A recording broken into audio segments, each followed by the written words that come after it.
हाँ, स्वागत है आप सभी का। तो हम चर्चा करेंगे जिम्नास्टिक्स से संबंधित कुछ महत्वपूर्ण और परीक्षा उपयोगी प्रश्नों पर। पहला प्रश्न देखिए, इनमें से कौन गतिविधि समूह में सिखाना कठिन होता है? तो इसका सही उत्तर हो जाएगा जिम्नास्टिक। अब बात करते हैं कुछ महत्वपूर्ण प्रश्नों पर। जी हाँ, ड्रिल एवं मार्चिंग, योगासन तथा संगीत समूह में सिखाए जा सकते हैं, लेकिन जिम्नास्टिक को समूह में सिखाना कठिन होता है। अब बात करते हैं क्वेश्चन नंबर सेकंड की।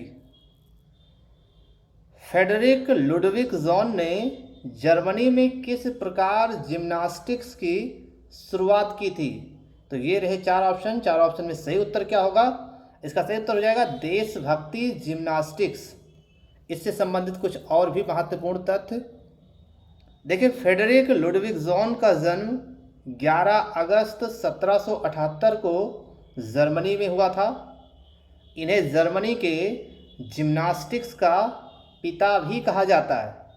इन्होंने जिम्नास्टिक्स की शुरुआत देशभक्त जिम्नास्टिक्स के रूप में की थी।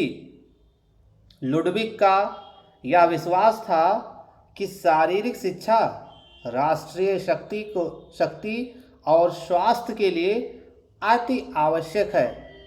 तो ये थी कुछ महत्वपूर्ण जानकारियां। अब बात करते हैं क्वेश्चन नंबर थर्ड की। जिम्नास्टिक्स के लिए पैरेलल बार की जमीन से ऊंचाई कितनी होती है? तो इसका सही उत्तर हो जाएगा 1.75 मीटर। अब बात करते हैं इससे संबंधित कुछ महत्वपूर्ण तथ्यों पर। देखिए, जिम्नास्टिक्स के लिए पैरेलल बार्स की लंबाई 3500 मिलीमीटर या 3.5 मीटर, बार्स की चौड़ाई 420 से 520 मिलीमीटर या 0.42 मीटर से 0.52 मीटर तथा बार्स की ऊंचाई 1.75 मीटर होती है। जॉन गर्ट्स मत्स को जिम्नास्टिक्स का महान ग्रैंडफादर माना जाता है। जिम्नास्टिक्स को ओलंपिक खेलों में वर्ष 1896 में शामिल किया गया था। अब बात करते हैं क्वेश्चन नंबर फोर्थ की।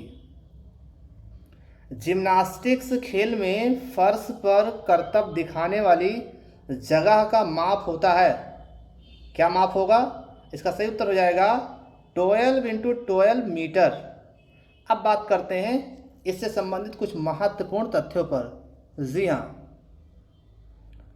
जिम्नास्टिक्स खेल में फर्श पर करतब दिखाने वाली जगह का माप 12 × 12 मीटर होता है। जिम्नास्टिक्स शब्द यूनानी भाषा के जिम्नोस शब्द से लिया गया है, जिसका अर्थ है नग्न शरीर। जॉन गुड्स मत्स को जिम्नास्टिक्स का महान ग्रैंडफादर माना जाता है। अब बात करते हैं क्वेश्चन नंबर फिफ्थ की। जी हाँ, जिम्नास्टिक्स में वाल्ट स्पर्धा के लिए रनवे यानी धावक पथ की लंबाई कितनी होती है? तो ये रहे चार ऑप्शन। चार ऑप्शन में सही उत्तर हो जाएगा 25 मीटर। जिम्नास्टिक्स में वाल्ट स्पर्धा के लिए रनवे यानी धावक पथ की लंबाई 25 मीटर होती है। अब बात करते हैं क्वेश्चन नंबर 6 की। जी हाँ, जिम्नास्टिक महिला वर्ग में कौन सा इवेंट नहीं है? तो इसका सही उत्तर हो जाएगा पॉमेल हार्स। जिम्नास्टिक महिला वर्ग में कौन सा इवेंट नहीं है? Pommel horse. इससे संबंधित कुछ और भी महत्वपूर्ण जानकारी। महिला वर्ग जिम्नास्टिक आर्टिस्टिक में floor exercise, vaulting box, beam, uneven bar events होते हैं। पॉमेल हार्स इवेंट्स पुरुष वर्ग में होता है।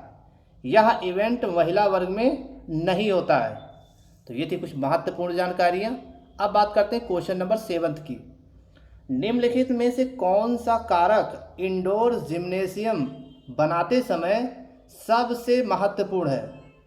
तो इसका चारों ऑप्शन दिया गया, चारों में सही उत्तर होगा हवादारी यानी वेंटिलेशन। अब इससे संबंधित कुछ और भी महत्वपूर्ण जानकारी।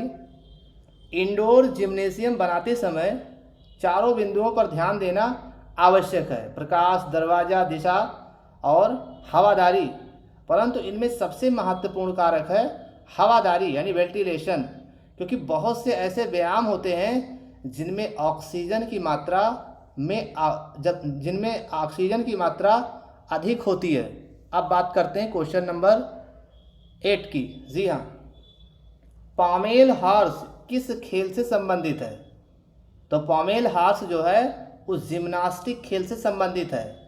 इससे संबंधित कुछ और भी रोचक जानकारी देखिए। पॉमेल हॉर्स जिम्नास्टिक खेल का एक पुरुष कलात्मक इवेंट है।